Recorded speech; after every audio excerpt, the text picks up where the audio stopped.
all need to make smart decisions with our money. The Long-Term Investor podcast shows you how by distilling complex financial matters into easily digestible lessons. And now, here's your host, Chief Investment Officer at PlanCorp and the author of Making Money Simple, Peter Lazaroff.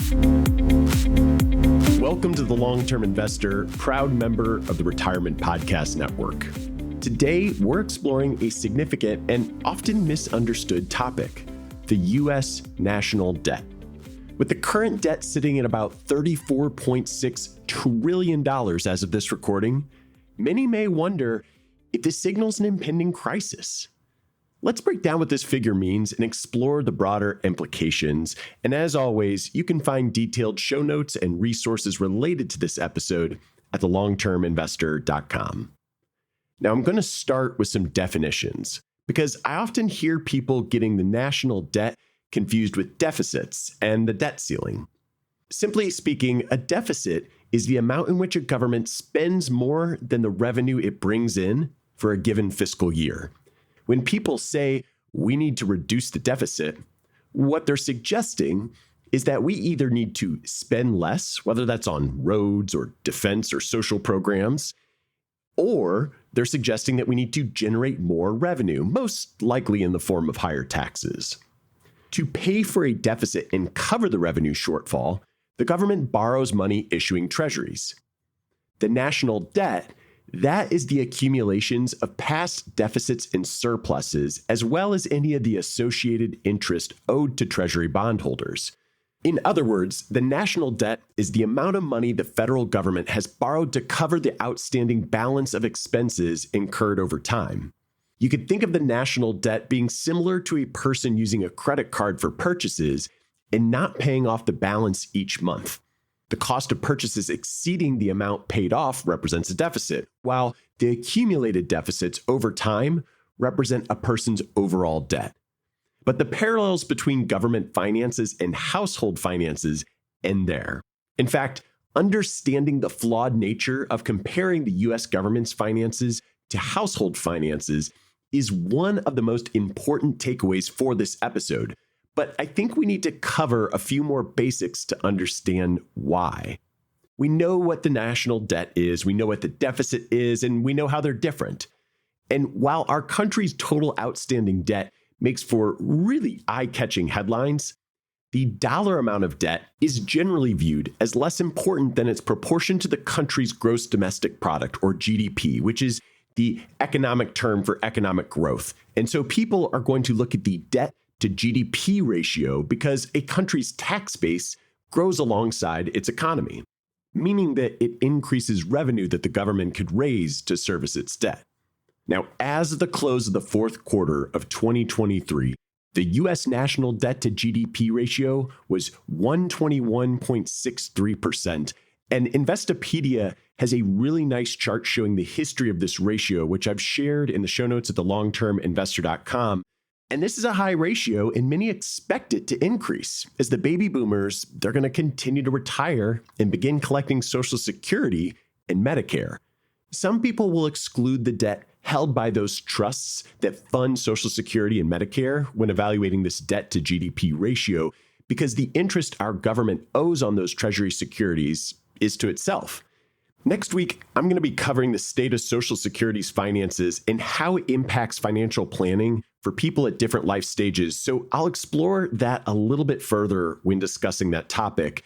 But for now, let's recap what we've learned. We have defined deficits in the national debt, how they're related, how they're different.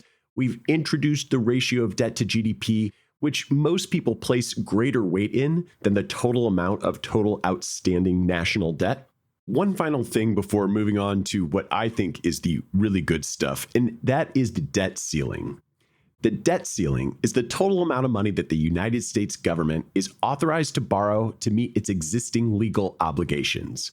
Those obligations include paying interest on the national debt, Social Security and Medicare benefits, military salaries, tax refunds, and other payments from the continuation of public goods and services.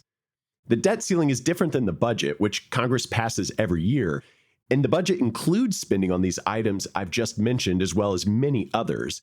The debt ceiling doesn't really have anything to do with authorizing new spending commitments. That's the budget. The debt limit simply allows the government to finance legal obligations that Congresses and presidents of both parties have made in the past. Again, the debt ceiling is a self-imposed restriction on borrowing. So as we get into some of the nuances of what our debt actually means, you have to remember that those debt ceiling debates are purely our own restrictions. And in many ways, the debt ceiling is somewhat antiquated. It's a topic I've talked about in past episodes. I'll be sure to link to those in the show notes at thelongterminvestor.com. But now that we have some good definitions in place, let's focus on how to think about the ever-growing U.S. national debt. And I have a surprise for you, but you need to keep an open mind. I'm serious. Are you ready? Really, I'm serious here. Take a moment and tell yourself that this is an opportunity to learn something new. Longtime listeners have heard me and guests on the show talk about how our brains naturally reject new information that doesn't align with our existing worldview. Maybe I'm building this up too much, so I'm just going to say it. Deficits and the national debt don't really matter. We are not going to run out of money. When people hear me say that, they're always a bit skeptical, but the more you understand about modern monetary theory, the more it begins to make sense, particularly in the context of the actual evidence available.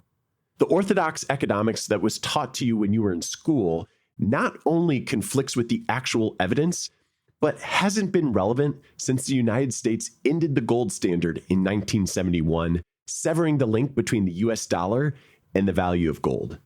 I might dedicate an entire episode to modern monetary theory, but here's a quick explanation of it. Modern monetary theory is a framework, a branch of macroeconomics, and I feel like the word theory does it a disservice because it really isn't as much of a theory as it is a description or this coherent macroeconomic framework that resembles the actual monetary system we have today, as opposed to the one that we had pre-1971 when the US dollar was still tethered to the price of gold. We now have fiat currency, which means that it has a floating exchange rate instead of a fixed exchange rate, and that opens up policy space, both in terms of monetary policy and fiscal policy. The implications of having a fiat currency are very different for what the government can afford to do. The old way of understanding the government and the economy is thinking about it like household finances, where your spending is restrained by your income. And we've all been indoctrinated to some extent by the constant refrain that the, quote, government should get its fiscal house in order. And when you hear language like that from politicians, they are implicitly telling us to think about the national debt as we think about our household finances. And they're telling us how reckless and irresponsible it must be for the government to continually spend more than it takes in and to borrow and to take on debt. They just want us to think like a household. But federal deficits are actually good for the economy.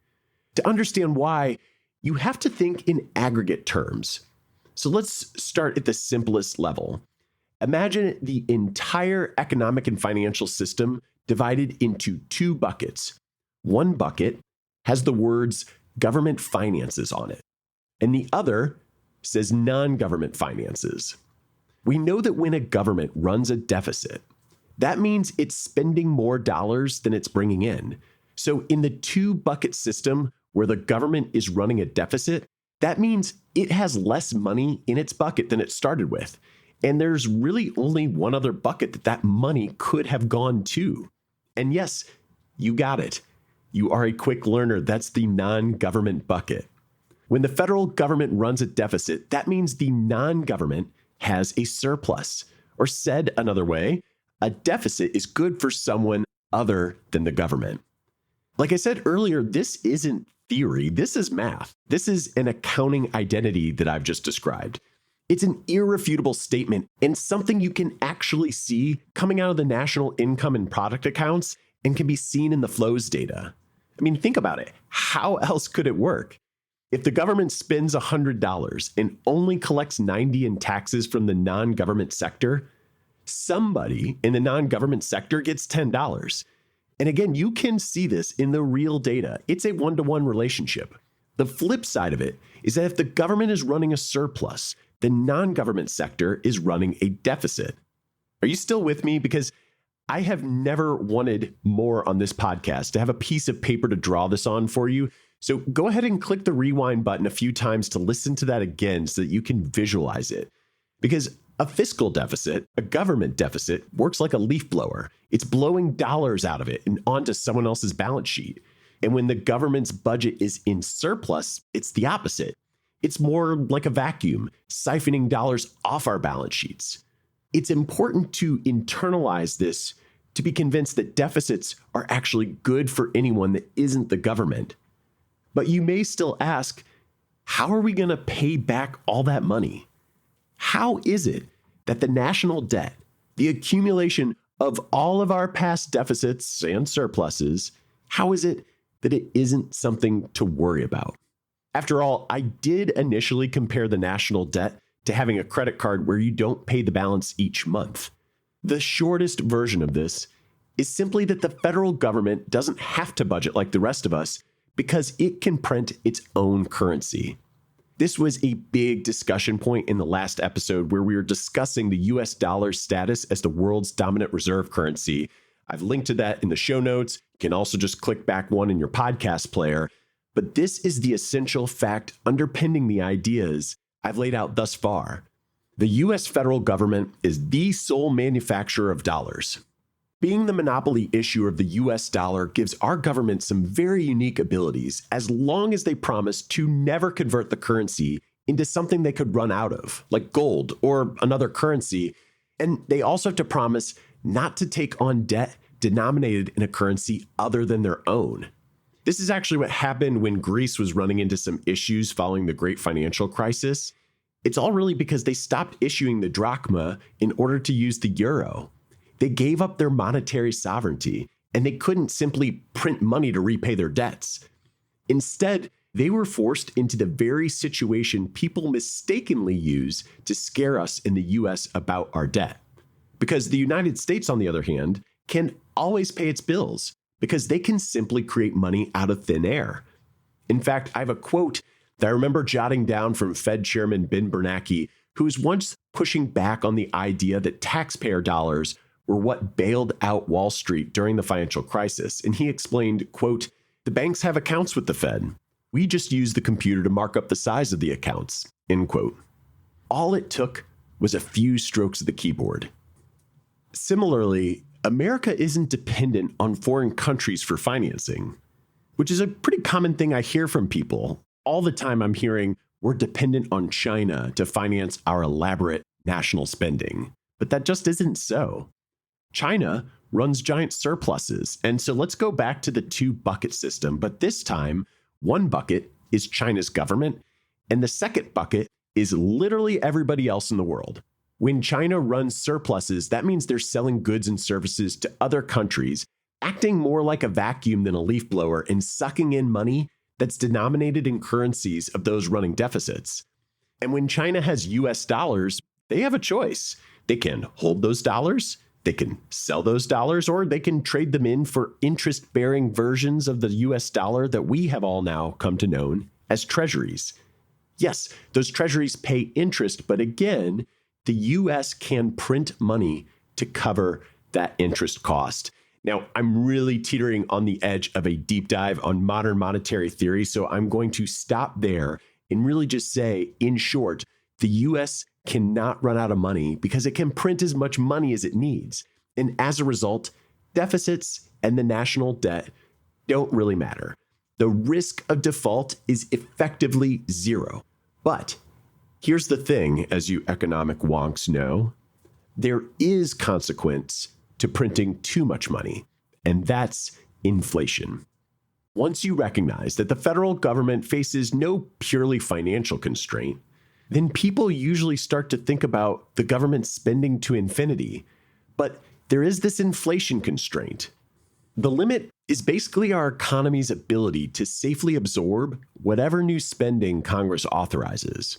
For the past few decades, the US economy has absorbed trillions of dollars of deficit spending, but the fiscal response to the pandemic provides a very useful example of how aggressive spending can create inflation problems.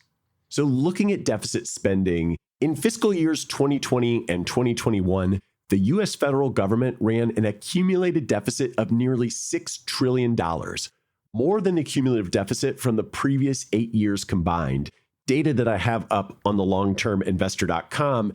And all that spending surely helped the U.S. economy avoid a potential depression rather than the quick recession it experienced. But we quickly saw inflation ignite for the first time in several decades because businesses couldn't keep up with the demand as they faced capacity constraints. To borrow from a more orthodox economic phrase, too many dollars chasing too few goods. And simply speaking, as we think about understanding the national debt, it isn't that deficits are evidence of overspending. It is inflation that is evidence of overspending. To summarize, understanding U.S. government debt requires moving beyond simplistic analogies to household finances. By considering the aggregate nature of economic sectors and the unique ability of the government to issue currency, we can better understand the implications of government debt. The real concern lies in managing inflation rather than fearing default, and hopefully this broader perspective helps demystify the often daunting figures associated with government debt. As always, thanks for listening, and until next time, to long-term investing. Thanks for listening to the Long-Term Investor Podcast. To access free financial resources and submit questions to be answered on the show, visit thelongterminvestor.com. Peter Lazaroff is an employee of PlanCorp and BrightPlan. All opinions expressed by Peter and any podcast guests are solely their own opinions and do not reflect the opinions of PlanCorp or BrightPlan. This podcast is for informational purposes only and should not be relied upon as a basis for investment decisions. Clients of PlanCorp and BrightPlan may maintain positions in the securities discussed in this podcast.